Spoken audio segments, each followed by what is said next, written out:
بسم اللہ الرحمن الرحیم فی صحف مکرمہ مرفوعۃ مطہرہ، محترم صحیفوں میں بلند مرتبہ پاکیزہ۔ گزشتہ درس میں آیت نمبر 14 کے الفاظ کے معنی میں ہم مرفوعتن کا معنی بیان کر رہے تھے۔ را، فا اور عین اس کے بنیادی حروف تھے اور اس کا اصل معنی ہے اٹھانا یا بلند کرنا، اور یہ اٹھانے اور بلند کرنے کی مناسبت سے چند معانی میں یہ لفظ استعمال ہوتا ہے۔ را، فا اور عین، آپ توجہ فرمائیں۔ ایک معنی ہے عمارت بلند کرنا، عمارت اٹھانا یعنی عمارت کو بنانا اور تعمیر کرنا۔ سورۃ البقرہ کی آیت نمبر 127 میں اس معنی میں یہ لفظ استعمال ہوا ہے۔ اللہ تبارک و تعالیٰ فرماتا ہے وَإِذْ يَرْفَعُ، اور جب اٹھا رہے تھے، بلند کر رہے تھے۔ یرفع وہی را، فا اور عین ہے۔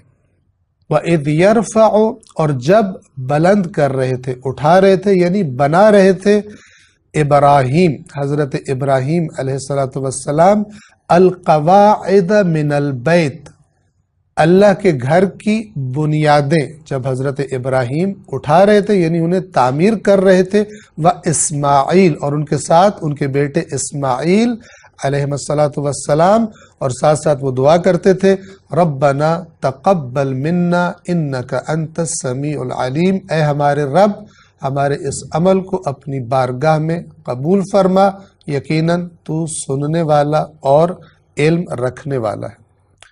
بس اس معنی میں را، فا اور عین، رفع کرنا یعنی بلند کرنا، اٹھانا آتا ہے۔ ایک دوسرا معنی کہ جس میں اسی اٹھانے اور بلند کرنے کی مناسبت موجود ہے وہ ہے نام مشہور کر دینا، کسی کے نام کو شہرت دے دینا۔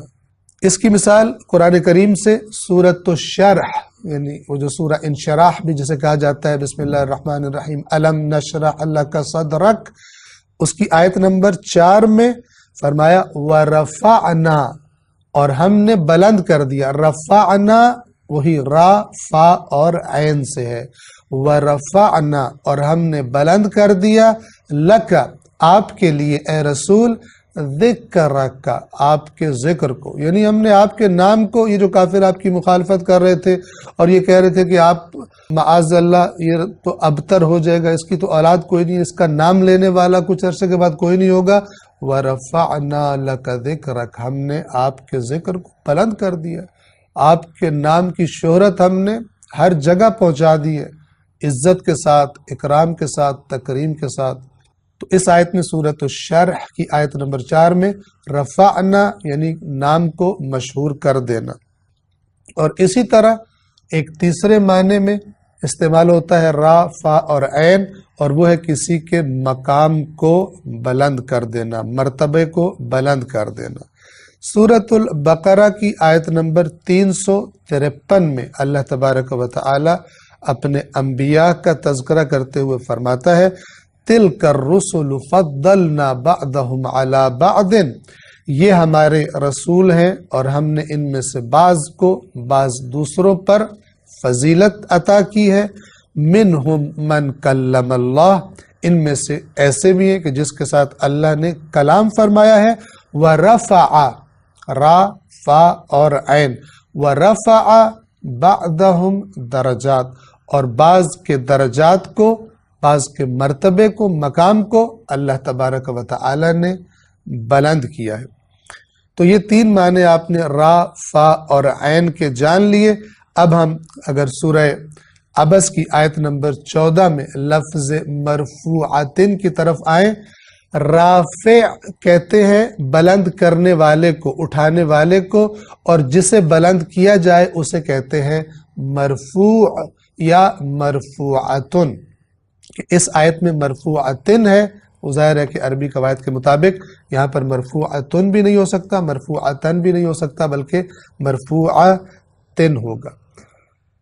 عربی قواعد کو ہم جو نحو کے قواعد ہیں ان کو ہم یہاں پر بیان نہیں کرتے کیونکہ وہ ہماری مراد نہیں ہے، جس قدر ضروری ہو ہم اس کی طرف اشارہ کر دیتے ہیں۔ مرفوعتن جن کو بلند کیا گیا ہے، اور ہم نے ان کا ترجمہ کیا بلند مرتبہ یعنی اونچے مقام والے صحیفے۔ اور یہاں اونچے مقام سے کیا مراد ہے کہ وہ انتہائی اہم ہے، وہ کوئی عام لکھی ہوئی کتابوں کی طرح اور عام لکھی ہوئی باتوں کی طرح غیر اہم چیزوں کی طرح نہیں ہے۔